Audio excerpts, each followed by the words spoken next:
हे friends, good morning. Nikita के इस new blog में आपका स्वागत है। निकिता की जहाँ में आपका स्वागत है। तो सुबह हो गई है मॉर्निंग का टाइम और मैं बना रही हूँ कुकर में मैक्रोनी। तो कितनी जल्दी मैक्रोनी बनती है कुकर में ये मैं आपको दिखाऊंगी अभी बना के। और बच्चे स्कूल जा रहे हैं तो उनका सुबह का मैं दोपहर का लंच तैयार कर रही हूँ बच्चों का। तो मैंने डाल दिया है ऑयल और उसमें डाल दिया सारी वेजीज़। ये वेजीज़ मैंने रात को ही कट करके रख ली थी क्योंकि इतनी छोटी छोटी वेजीज़ ना काटना बहुत मुश्किल होता है सुबह के टाइम में। और सुबह इतनी जल्दी होती है ना कि कुछ भी काम ठीक से नहीं हो पाता है। तो फटाफट से मैंने सारी वेजीज़ डाल दी है।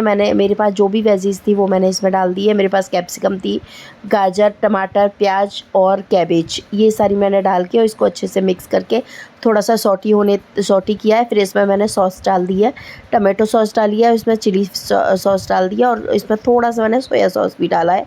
अगर आप चाहें तो चिली सॉस थोड़ा ज़्यादा डाल सकते हैं, जैसा बच्चे पसंद करें स्पाइसी। वो मेरे बच्चे कम स्पाइसी खाते हैं तो मैंने थोड़ी सी स्पाइसीनेस डाली है। और इसमें थोड़ा सा मैंने अजीनोमोटो डाल दिया है। अब इसको हम अच्छे से भून लेंगे सब्जियों को। तो हमें बस ना थोड़ी सॉटी करनी है सब्जियां, ज़्यादा हमें पकानी नहीं है सब्जियां। और इसमें थोड़ा सा मैंने पास्ता सीजनिंग डाल दिया है, पिज़्ज़ा सीजनिंग हो वो डाल दीजिए। और इसको अच्छे से मिक्स करके बस थोड़ा सा सॉटी होने तक पकाएंगे। और मैं पास्ता लूँगी कप के हिसाब से।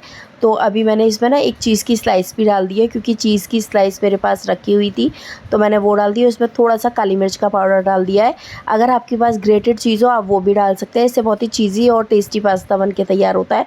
तो और वैसे भी चीज़ बहुत जल्दी मेल्ट हो जाता है। मैंने कप के हिसाब से 2 कप पास्ता लिया है और मैंने अच्छे से उसको मिक्स कर दिया है पास्ते को। और अभी मैंने इसमें नमक नहीं डाला है, नमक मैं सबसे लास्ट में डालूँगी क्योंकि मैं डालना भूल गई थी। अगर पहले आप डालें तो सब्जियों के साथ में ही डालें। तो 2 कप मैंने पास्ता लिया है तो 2 कप ही मैंने पानी डाला है और इसमें मैंने नमक भी डाल दिया, इसको अच्छे से मिक्स कर दिया है। इसमें क्वांटिटी जो रहती है 2 कप अगर हम पास्ता यूज़ करते हैं तो 2 कप ही हमें पानी लगता है इसमें। और बस कुकर को बंद करके हम 2 से 3 सीटियाँ लगा लेंगे और हमारा पास्ता अच्छे से कुक हो जाएगा। ज़्यादा सीटी नहीं लगानी है, सिर्फ 2 से 3 सीटियाँ लगानी है। तो बस हमारा पास्ता बनके तैयार हो गया। अभी मैं कुकर को खोलती हूँ तो देखिए हमारा पास्ता कितना अच्छा बनके तैयार हुआ है और बिल्कुल भी खिला खिला बना है और बिल्कुल भी चिपका नहीं है पास्ता। ऐसे बहुत जल्दी बन जाता है। बच्चों को आप टिफ़िन में भी दे सकते हैं। पूरा वेजीज से भरा हुआ है और बहुत ही हेल्दी पास्ता है बच्चों के लिए। हेल्दी मैक्रोनी है, पास्ता मैक्रोनी कुछ भी बोल सकते हैं। तो बस अब फटाफट से लगा देते हैं बच्चों का लंच और उधर मेरे खाने पीने की भी तैयारी चल रही है। एक तरफ चाय बन रही है, एक तरफ सब्जी बन रही है। तो बस सुबह का यही रूटीन होता है। तो बस फटाफट बस रूटीन में लगे रहते हैं और अब कर देते हैं बच्चों का लंच पैक फटाफट से। तो बस आज का हमारा भी नाश्ता हो रहा है मैक्रोनी का ही। तो बस मैक्रोनी हम लोगों ने निकाल ली है, अब कर लेते हैं अपना नाश्ता। तो मैक्रोनी खाने में बहुत टेस्टी बनी थी, बहुत ही अच्छी बनी थी खाने में।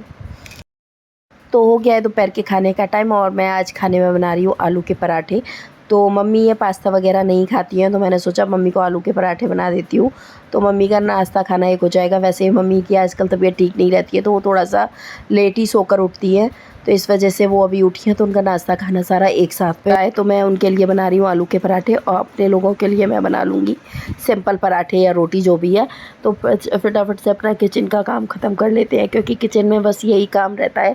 सुबह नाश्ता करो, फिर दोपहर का खाना बनाओ, बस यही लगा रहता है। बच्चे वगैरह स्कूल चले गए थे तो बच्चे भी स्कूल से आने वाले हैं तो उनका भी ना खाना वगैरह बना के रख देती हूँ। तो बच्चे भी आ जाएंगे तो खाना खा लेंगे। और आज मेरा मन कर रहा था ग्रिल सैंडविच बनाने का क्योंकि बहुत दिन हो गए मैंने ग्रिल सैंडविच नहीं खाया था। तो आपको बताती हूँ ग्रिल सैंडविच की एक कहानी बताती हूँ आपको। मैं दिल्ली में रहती हूँ, दिल्ली से हूँ मैं।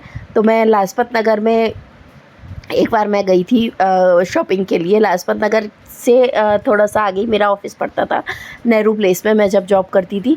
तो सब मतलब स्टाफ के लोगों ने बोला चलो चलते हैं शॉपिंग वगैरह थोड़ी सी कर लेते हैं। लाजपत नगर का पीछे मार्केट है तो मैं वहाँ पे गई थी लाजपत नगर में शॉपिंग करने के लिए। तो वहाँ पे मैंने ग्रिल सैंडविच खाया था तो वही आज मुझे बहुत याद आ रहा था तो सोचा उसको बना के खाती हूँ। तो वो ग्रिल सैंडविच ऐसे बना था, उसमें मलाई थी। मलाई में पत्ता गोभी को, कैबेज को घिस के डाला हुआ था और उसमें नमक और थोड़ा सा काली मिर्च था। बस इतना सा ही वो सैंडविच था और कुछ भी उसमें एक्स्ट्रा नहीं था। तो ईशू का भी कुछ मन नहीं कर रहा था खाने का तो उसने कहा मैं वेजिटेबल सैंडविच खाऊंगी तो उसके लिए मैंने वेजिटेबल सैंडविच बना दी।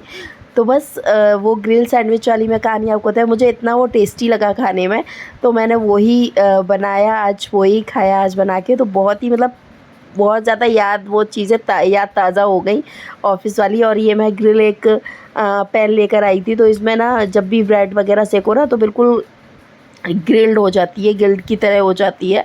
तो इसलिए मैंने इसी में सैंडविच बनाई थी। पूरा उसका टेस्ट लेने का मेरा मन था, जैसे मैंने उस टाइम पे वहाँ पे खाई थी वही बस खाने का मन था मेरा। तो आप भी कभी अगर बनाना चाहें तो ऐसे बनाइए, बहुत टेस्टी लगती है और बहुत ही स्वाद लगती है खाने में। आज वैन वाले अंकल ने बाहर ही छोड़ दिया? क्यों बाहर से क्यों आई थी वैन आज?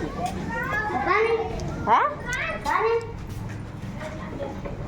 तो हो गया था रात का टाइम, तो बस मैं बनाने आ गई हूँ रात का खाना। ईशू ने वैसे सारा खाना बनाने की तैयारी कर दी थी, बस रोटियां रह गई थी। तो मैंने कहा लाओ मैं फटाफट सेक लेती हूँ। आजकल मेरी तबीयत कुछ ठीक नहीं चल रही है, इसलिए मैं ज़्यादा ब्लॉगिंग वगैरह भी नहीं कर पा रही हूँ। बस ऐसे ही थोड़ी सी ब्लॉगिंग वगैरह हो रही है मेरी, ज़्यादा नहीं हो पा रही है क्योंकि आजकल थोड़ा सा मेरा बीपी बहुत ज़्यादा लो हो रहा है। तो इसलिए थोड़ी ऐसी तबीयत चल रही है, बस कभी सही हो जाती है कभी ख़राब हो जाती है, बस ऐसे ही चल रहा है। बस खाना पीना बनाने के बाद जैसे ही मैं रूम में आई तो देखिए रूम की हालत, मतलब पूरा। बच्चे कभी ये तो सोच ही नहीं सकते कि माँ की तबीयत ख़राब है, कुछ है तो लाओ अपने काम खुद कर ले या थोड़ा सा माँ को आराम दे दे, बट ऐसा तो हो ही नहीं सकता। तो देखा तो उसका बैग भी ऐसे ही लगा हुआ था, उल्टा सीधा बैग लगा था। पेंसिल्स वगैरह पेंसिल बॉक्स में कुछ नहीं था, तो मैंने सोचा उसका कर देती हूँ, वरना सुबह सुबह तो इतना जल्दी होता है कि मैं सुबह ये सब कुछ देख ही नहीं पाती हूँ। क्योंकि सुबह मुझे लंच बनाना और ये सब उनका तैयार वगैरह करना, इसी में बहुत टाइम लग जाता है। तो ये सब काम मैं नहीं कर पाती हूँ, इसलिए मैं ये रात में ही करके रख देती हूँ। बच्चों का बैग वगैरह सब मैं रात में ही लगा के रख देती हूँ। फिर मैंने सारी कमरे की क्लीनिंग, सब खाया पिया, जो भी खाया वो भी ऐसे ही रखा हुआ था, पानी के ग्लासेस ऐसे ही रखे हुए थे, सब कुछ फिर मैंने समेट के सब साफ़ किया। फिर कुछ कपड़े ऊपर से आए थे तो वो भी मैंने तह बना के रखे, क्योंकि आजकल ना बारिश बहुत हो रही है तो कपड़े सूखते नहीं हैं, 2-2 3-3 दिन हो जाते हैं, कपड़े ऐसे ही पड़े रहते हैं। तो रूम में कपड़े डालने पड़ते हैं, तो बस वही मैंने सारे कपड़े वगैरह तह बना के रख रही हूँ। और ये साड़ी भी मैंने 2 दिन पहले धोई थी, तो ऊपर ही कमरे में पड़ी हुई थी, तो मैं गई थी छत पे, तो फिर साड़ी वगैरह भी उठा कर लाई। तो बस अब ये कमरे का काम वगैरह ख़त्म करते हैं, उसके बाद बेड वगैरह साफ़ किया मैंने। फिर मैंने झाड़ू वगैरह भी लगाई रूम में, क्लीनिंग वगैरह की। कहते हैं रात को झाड़ू नहीं लगाते हैं, लेकिन मैंने सुना है कि लक्ष्मी वहीं वास करती है जहाँ पे साफ़ सफाई होती है। इसलिए मतलब पर डे डेली आपको झाड़ू नहीं लगानी चाहिए रात में। लेकिन कभी ऐसा हो रूम गंदा हो या आप चिपक रहा हो, चींटियाँ लग रही हों और आप सोचे कि रात को झाड़ू ही नहीं लगानी चाहिए, ऐसा नहीं होना चाहिए। आपको साफ़ सफाई करके ही सोना चाहिए। तो बस मैंने फटाफट से सब काम करके और झाड़ू वगैरह करके और अपना कमरा क्लीन वगैरह किया, फिर बच्चों को सुलाया, क्योंकि सुबह बच्चों का स्कूल भी है तो उनको भी मैं थोड़ा जल्दी सुला देती हूँ। तो बस अब करते हैं इस ब्लॉग को यहीं पे एंड, मिलते हैं कल एक और नए ब्लॉग के साथ। तो चैनल को लाइक कीजिए, सब्सक्राइब कीजिए एंड शेयर कीजिए। सब्सक्राइब करना मत भूलिए। Thank you.